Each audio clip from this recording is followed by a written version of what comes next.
ناظرین، کائنات کی تاریخ کا سب سے یادگار لمحہ تخلیق کا پہلا سیکنڈ تھا۔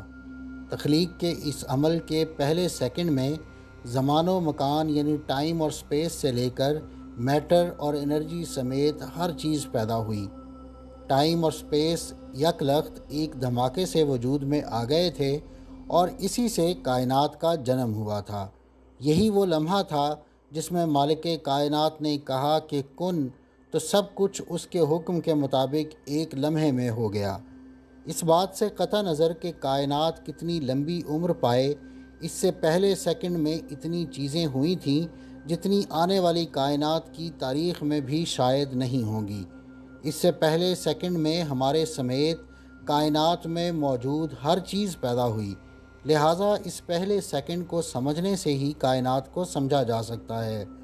ناظرین، آپ تجسس ٹی وی دیکھ رہے ہیں اور آج کی ویڈیو میں ہم بگ بینگ کے بعد کے واقعات کے بارے میں معلومات پیش کر رہے ہیں۔ ناظرین، ہمارے ارد گرد موجود ہر چیز اور آسمان پر نظر آنے والے تمام سٹارز بگ بینگ کے بعد وجود میں آئے تھے۔ یہی وہ لمحہ تھا جب وقت کا آغاز ہوا، میٹر تخلیق ہوا اور ہر وہ چیز جس سے ہم آج واقف ہیں وجود میں آئی۔ کائناتی وقت ایک ایسی چیز ہے جس کی تخلیق کسی معجزے سے کم نہیں، اور آج سائنس اسی کو سمجھنے کی کوشش کر رہی ہے۔ کائنات کی تخلیق اور آغاز کے حوالے سے بہت سے سوالات ہیں، مگر ایک بات جو ہم یقین سے کہہ سکتے ہیں وہ بس یہ ہے کہ ہر چیز یکدم ایک دھماکے سے وجود میں آ گئی۔ پہلے سیکنڈ کی شروعات جب ہوئی، اس وقت کائنات میں موجود ہر چیز نے اپنا سفر شروع کیا تھا۔ یہ وہ لمحہ تھا جب ہر وہ چیز جس کو ہم آج دیکھتے ہیں، یعنی کہ سینکڑوں ارب گلیکسیز، جس میں ہر ایک میں سینکڑوں ارب سٹارز موجود ہیں، اور یہ سارا مادہ جس کا اندازہ کرنا انسانی سمجھ سے کہیں زیادہ ہے، ایک نقطے میں تھا جو لامحدود طور پر چھوٹا تھا۔ اپنی تخلیق کے پہلے سیکنڈ میں کائنات کا جتنا ارتقاء ہوا وہ اس وقت سے لے کر اس کے انجام تک ہونے والے ارتقاء سے کہیں زیادہ تھا۔ کائنات کے جنم کا پہلا سیکنڈ کائنات کی زندگی میں موجود ہر سیکنڈ سے سب سے زیادہ اہم ہے۔ کائنات اپنی پیدائش کے پہلے سیکنڈ میں اتنے مرحلوں سے گزری ہے جتنی وہ اس وقت سے لے کر آج تک کے وقوع پذیر ہونے والے مرحلوں میں نہیں گزری۔ یہ سب کچھ اس قدر تیزی سے واقع ہوا تھا کہ سائنسدانوں کو اس پہلے سیکنڈ کو سمجھنے کے لیے وقت کی ایک نئی اکائی کی ضرورت پڑ گئی۔ انسان کے لیے ایک سیکنڈ تو پلک جھپکتے میں گزر جاتا ہے، مگر کائنات میں اتنے وقت میں بہت کچھ ہو سکتا ہے۔ ہم اپنی زندگیاں گھنٹوں، منٹوں اور سیکنڈوں میں ناپتے ہیں، مگر وقت کے یہ پیمانے تخلیق کے وقت کے پیمانوں کے آگے بیکار ہیں، کیونکہ بگ بینگ میں کائنات یکدم وجود میں آ گئی تھی۔ ہم نے کائنات کی تخلیق سے متعلق اپنی سمجھ بوجھ کو سیکنڈ کے 10ویں حصے سے، سینکڑویں حصے سے، کروڑویں حصے سے، اربویں حصے سے، یا اس سے بھی پہلے اس حصے سے جہاں تک ہماری کیلکولیشن بھی نہیں جاتی وہاں سے لی ہے۔ اتنے کم وقت کو سمجھنے کے لیے وقت کو مزید چھوٹے حصوں میں بانٹا جاتا ہے، جس کا نام ماہرین نے پلانک سیکنڈ رکھا ہے۔ شروعات میں سب کچھ انرجی کے ایک نقطے میں تھا، اب اس کو مالک کائنات کا نور کہیے یا اس کا امر، بہرحال یہ سب ایک اتنی چھوٹی جگہ میں بند تھا کہ جس کی پیمائش بھی ممکن نہیں ہے۔ کائنات کی تخلیق اور وقت کا آغاز ایک ساتھ ہی ہوا تھا۔ جیسے ہی پہلا پلانک سیکنڈ مکمل ہوا، سارے کا سارا خلا یکدم پھیل گیا، ہر جگہ کائنات ایک دم سے نمودار ہو گئی۔ اس میں سب سے حیرت انگیز بات یہ ہے کہ بگ بینگ جس طرح سے اور جس لمحہ ہماری زمین پر ہوا، ویسا ہی یہاں سے کئی ارب سال کی دوری پر ہوا۔ خلا میں موجود ہر ایک سٹار، پلینٹ اور تمام مادہ بگ بینگ میں شامل تھا، لہٰذا ہم یہ بات کہہ سکتے ہیں کہ ایسا نہیں تھا کہ بگ بینگ میں کائنات کسی گیند کی مانند پھیلی جس کو کوئی اس کے باہر سے کھڑے ہو کر دیکھ سکے، بلکہ کوئی بھی جگہ بگ بینگ سے باہر نہیں ہے۔ کچھ ماہرین کا ماننا ہے کہ ابتدا میں چونکہ تمام کائنات ایک ہی جگہ سے اور ایک ہی وقت میں پیدا ہوئی تھی، تو سب کچھ ایک جیسا تھا، مگر پھر مادے نے مختلف انداز میں ریئیکٹ کرتے ہوئے مختلف اجسام اور مادے کی مختلف شکلیں اختیار کیں۔ اب ایک نئی طاقت نے جنم لیا جس کا نام ہے گریویٹیشنل فورس، اور یہ نئی طاقت مادے کو پلینٹس، سٹارز اور گلیکسیز کی شکل دے سکتی تھی۔ اگر اس وقت گریویٹیشنل فورس زیادہ ہوتی تو بگ بینگ شروع ہوتے ہی رک جاتا اور واپس سمٹنا شروع کر دیتا اور پھر اپنی پہلی حالت میں واپس چلا جاتا۔ ایسی صورت میں ظاہر ہے کہ زندگی اور کائنات کا آغاز ممکن ہی نہ ہو پاتا۔ تاہم یہ صاف ظاہر ہے کہ کسی زبردست طاقت نے یہ سب نظام بہترین انداز میں متوازن کیا اور ہر چیز کی درست مقدار مہیا کی تاکہ کائنات میں زندگی فروغ پا سکے۔ کائنات اتنے متوازن انداز میں آہستگی کے ساتھ پھیلی جس کے نتیجے میں ڈی این اے اور اس زندگی کی تخلیق ممکن ہو سکی جو آج ہم جگہ جگہ دیکھتے ہیں۔ گریویٹیشنل فورس ہماری کائنات کی ایک انتہائی طاقتور فورس تو ہے، مگر یہ کائنات پر اثر انداز ہونے والی واحد طاقت نہیں ہے۔ جب کائنات کا پہلا سیکنڈ شروع ہوا تو اس وقت یہ ایک بہت گرم گیند کی مانند تھی جو ایک ایٹم سے بھی ارب ہا گنا زیادہ چھوٹی تھی اور اس کا ماس ہمارے تصور سے بھی زیادہ تھا۔ تبھی گریویٹیشنل فورس نے کائنات کو ایک مختلف شکل میں ڈھالنا شروع کیا، مگر جوں ہی اس کا پھیلاؤ شروع ہوا درجہ حرارت گر گیا۔ اسی وقت ایک اور قوت نمودار ہوئی جس نے ایٹم کو اکٹھا رکھا، یعنی جس نے تمام میٹر کو اکٹھا کیا۔ اس کے بغیر ایٹم الگ الگ ہو جاتے۔ ایٹم سے ہی مادہ اکٹھا ہوا جس نے سٹارز، اور پھر انہی سٹارز نے گریویٹیشنل فورس کی مدد سے گلیکسیز بنائیں۔ آج کائنات میں ہم جہاں کہیں بھی نظر دوڑاتے ہیں ہم کو اربوں گلیکسیز ایک ہی طرح سے پھیلی ہوئی نظر آتی ہیں۔ ہر سمت لگ بھگ ایک جیسی ہی تعداد ملتی ہے۔ کوئی بھی یہ بات نہیں بتا سکتا کہ ایسا کیوں ہوا۔ ہو نہ ہو کائنات کے یہ تمام حصے ماضی کے کسی وقت میں ضرور کسی ایک جگہ پر آپس میں موجود رہے ہوں گے۔ اس حوالے سے ایک تھیوری کے مطابق کائنات اپنے آغاز کے فوراً بعد انتہائی زبردست رفتار سے پھیلی اور ایک مختصر وقت میں ہی انتہائی بڑی ہو گئی۔ اس کے نتیجے میں ہماری کائنات کے تمام اجسام اپنی اپنی جگہ پہنچ گئے۔ تاہم اس تھیوری میں مسئلہ یہ ہے کہ کوئی بھی چیز روشنی کی رفتار سے تیز سفر نہیں کر سکتی۔ بگ بینگ سے متعلق ایک پراسرار نکتہ یہی ہے کہ خلا نے روشنی کی رفتار سے بھی زیادہ تیزی سے اپنا پھیلاؤ کیا، یعنی مختلف سٹارز اور پلینٹس ایک دوسرے سے روشنی کی رفتار سے دور ہوئے یا پھر ان کے درمیان موجود خلا نے اس رفتار سے پھیل کر انہیں اتنا دور کر دیا۔ اس پہیلی کا جواب ابھی بھی ہماری کائنات میں موجود ہے۔ دراصل بگ بینگ کے ہونے کے 3,80,000 سال بعد کائنات میں پروٹون اور الیکٹران ہی تھے، مگر پھر ایک وقت ایسا آیا جب کائنات اتنی ٹھنڈی ہو گئی کہ الیکٹران اور پروٹون اس پوری کائنات میں مل سکیں۔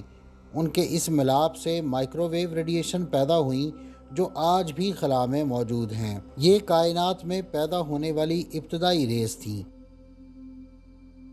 دراصل کسی بھی سٹار سے جب لائٹ ہم تک پہنچتی ہے تو اس کی سپیکٹرل لائنز فاصلے کی وجہ سے مختلف ہوتی ہیں۔ دور کی گلیکسیز یا سٹار سے آنے والی لائٹ میں ریڈ شفٹ زیادہ ہوگا، یعنی ہم کسی سٹار کی لائٹ کا جائزہ لے کر اس کی عمر اور فاصلہ بتا سکتے ہیں۔ کائنات میں موجود اس مائکرو ویو ریڈیشن کی بنیاد پر کائنات کا ایک میپ تیار کرنے کے لیے یورپین اسپیس ایجنسی نے ایک سیٹلائٹ اسپیس میں بھیجا جس کا نام پلانک تھا۔ اس کا کام سورج کے گرد چکر لگاتے ہوئے کائنات کا درجہ حرارت ریکارڈ کرنا تھا۔ یہ اس قدر حساس آلات سے لیس تھا کہ مائکرو ویو ریڈیشنز کے درجہ حرارت کو 1 ڈگری کے 10 لاکھویں حصے تک ناپ سکتا تھا۔ اس سیٹلائٹ کے بنائے گئے میپ کے مطابق نیلا رنگ ٹھنڈے علاقوں جبکہ لال رنگ گرم حصوں کو ظاہر کر رہا ہے۔ یہ نقشہ ایک طرح سے ہماری کائنات کا تفصیلی خاکہ ہے۔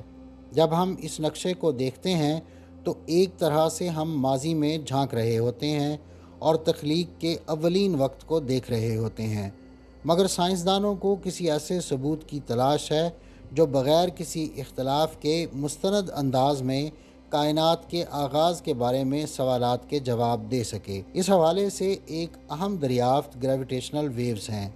ماہرین توقع کر رہے ہیں کہ شاید وہ کائنات کی ابتدا میں پیدا ہوئی گریویٹیشنل ویوز کو دیکھ سکیں گے۔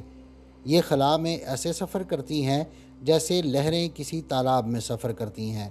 سائنسدانوں کو پورا یقین ہے کہ کائنات کی ابتدا میں پیدا ہوئی گریویٹیشنل ویوز آج بھی کائنات میں گونج رہی ہیں۔ ان کی اسٹڈی سے ہم اپنے سوالوں کے جواب حاصل کر سکتے ہیں، کیونکہ کائنات کے پھیلنے سے ہی گریویٹیشنل ویوز پیدا ہوئیں اور ایک سیکنڈ کے چھوٹے سے حصے میں ایک انتہائی چھوٹی سی خلا پوری کائنات میں بدل گئی۔ تاہم ماہرین کا ماننا ہے کہ بگ بینگ کی وجہ بننے والی چیز نے صرف یہیں تبدیلی پیدا نہیں کی، بلکہ اس بات کے امکانات موجود ہیں کہ اس سے کہیں اور بھی بگ بینگ جیسے واقعات ہوئے ہوں، جس کے نتیجے میں ایک دوسری کائنات اور وقت کا آغاز ہوا، جہاں ہو سکتا ہے کہ ہماری کائنات سے مختلف فزکس کے قوانین ہوں۔ اسی کانسیپٹ کو ملٹی ورس تھیوری بھی کہا جاتا ہے۔ اس وقت کائنات کا درجہ حرارت 1,00,000 کھرب ڈگری تھا اور کائنات کے پھیلاؤ کی رفتار روشنی کی رفتار سے بھی زیادہ تھی۔ لیکن کیا اس زبردست پھیلاؤ کے باوجود کائنات کا حجم ایک بیس بال کی گیند جتنا ہی تھا؟ کائنات اپنی تخلیق کے پہلے سیکنڈ میں ناقابل تصور حد تک گرم اور ڈینس تھی۔ یہ کوئی ایسی جگہ نہیں تھی جہاں کسی جاندار کی موجودگی کا کوئی امکان ہو۔ ریڈیشن سے بھری ہوئی کائنات اس مادے سے بھری کائنات سے بالکل ہی الگ تھی جس کا ہم آج مشاہدہ کرتے ہیں۔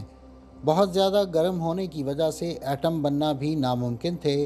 مادہ جو آج ہم دیکھتے ہیں اس وقت وجود نہیں رکھتا تھا، مگر پھر انرجی کیسے اس میٹر میں بدل گئی جو ہمیں آج نظر آتا ہے؟ اس سوال کا جواب کے لیے ہمیں مشہور سائنسدان آئنسٹائن کی مشہور زمانہ ایکویشن E=mc² کو سمجھنا ہوگا۔ آئنسٹائن سے پہلے میٹر اور انرجی دو مختلف چیزیں سمجھی جاتی تھیں جن کا آپس میں کوئی تعلق نہیں تھا۔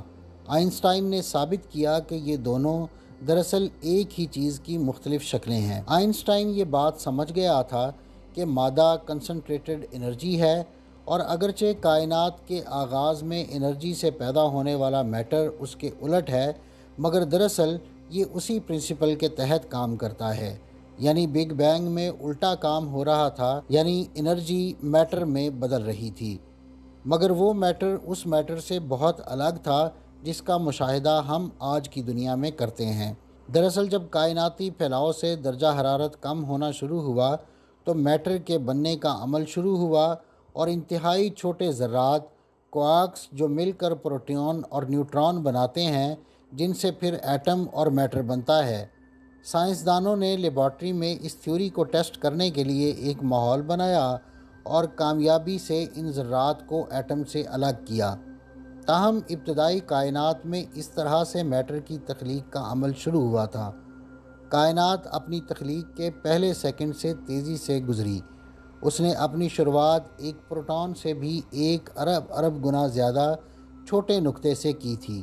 دھماکے سے پھیلتی ہوئی کائنات روشنی کی بھی رفتار سے تیز ہمارے سولر سسٹم سے بڑی ہو گئی۔ مادے نے ظاہری شکل و صورت اختیار کرنا شروع کر دی۔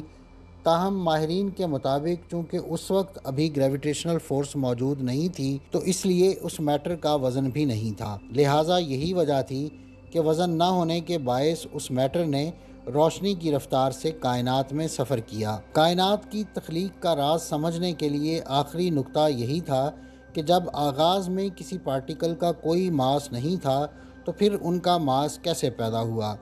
اس سوال کا جواب ہمیں the European organisation for nuclear research کے تجربے سے ملا، جس میں ہگز بوسون پارٹیکل دریافت کیے گئے۔ ہگز بوسون کے میکانزم کے بغیر ایٹم نہیں بن سکتے تھے، اور ایٹمز کے بغیر میٹر نہ بنتا، مطلب اس کے بغیر ہم بھی موجود نہ ہوتے۔ اس لیے ان پارٹیکلز کا دوسرا نام گاڈز پارٹیکلز رکھا گیا۔ سٹارز، پلینٹس اور کائنات میں موجود تمام اشیاء ہگز بوسون پارٹیکلز کے بغیر وجود ہی نہیں پا سکتی تھیں۔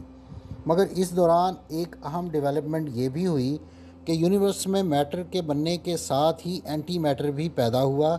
یہ دونوں ایک دوسرے کے بالکل الٹ تھے۔ مگر جب میٹر اور اینٹی میٹر ملتے ہیں تو یہ دونوں ختم ہو کر انرجی میں بدل جاتے ہیں۔ تاہم ماہرین کے لیے آج بھی یہ ایک سوال ہے کہ جب یونیورس کے آغاز پر میٹر اور اینٹی میٹر پیدا ہوئے تو پھر انہیں مل کر کائنات کو فنا کر دینا چاہیے تھا، مگر ایسا کیوں ہوا کہ کچھ میٹر باقی بچ گیا جس سے موجودہ کائنات کی تشکیل ہوئی؟ مگر ہو سکتا ہے کہ جس وقت بگ بینگ ہوا ہو اسی لمحے کوئی اور کائنات بھی بنی ہو جس میں سب کچھ اینٹی میٹر سے بنا ہو، جس کا مطلب یہ ہوگا کہ جیسے ہماری کائنات میں سب کچھ میٹر سے بنا، ویسے ہی کسی دوسری کائنات میں سب کچھ بنا، مگر وہ ہماری کائنات سے الٹ ہے اور وہاں فزکس کے کچھ دوسرے قوانین لاگو ہوتے ہوں گے۔ اگرچہ ہم اب بھی کائنات کی تخلیق کے اس پہلے سیکنڈ کو مکمل طور پر نہیں سمجھ سکے، تاہم اب ہم اس بات کو اچھی طرح جان چکے ہیں کہ ہمارا کائنات میں کیا مقام ہے، اور یہی بات سب سے اہم ہے۔ ناظرین، یہ تھی آج کی ویڈیو۔ اگلی ویڈیو تک کے لیے مجھے اجازت دیجیے۔ اللہ حافظ۔